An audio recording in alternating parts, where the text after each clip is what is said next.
Hi friends, welcome to home made allrounder. నేను మీకు already ఈ మొక్క మా ఇంట్లో వచ్చింది అని చెప్పా కదా. ఇదేం మొక్క ఇంకా ఎవ్వరూ కామెంట్స్లో రిప్లై ఇవ్వలేదు. ఈ మొక్క ఏది అనేది నాకు కూడా తెలీదు, కానీ నాకు తెలిసిన వాళ్ళు ఇది రాఖీ ఫ్లవర్ అంటారంట. అలాగే పాండవుల కౌరవుల పువ్వు అని కూడా అంటున్నారు. నాకైతే తెలీదు. ఇంకో ముఖ్యమైన విషయం ఏంటంటే దీని కాయలు 3 రోజుల క్రితమే గ్రీన్ కలర్లో నుండి ఎల్లో కలర్లోకి మారింది. ఐ థింక్ ఇది పండింది అనుకుంటున్నాను. ఇవాళ ఇది రాలి పడింది. కాయ మాత్రం చాలా పలచగా ఉంది. లోపల ఎలా ఉందో ఓపెన్ చేసి చూడగానే చాలా మంచి స్మెల్ వచ్చింది. ది స్మెల్ ఆసమ్ అని చెప్పచ్చు, అంత బాగుంది. లోపల గుజ్జులాగుండి కొన్ని విత్తనాలు కూడా ఉన్నాయి.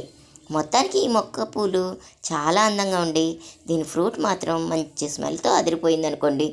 ఈ ఫ్రూట్ లోపల టచ్ చేస్తే దాని స్మెల్ చేతులకి చాలాసేపు అలాగే ఉంది.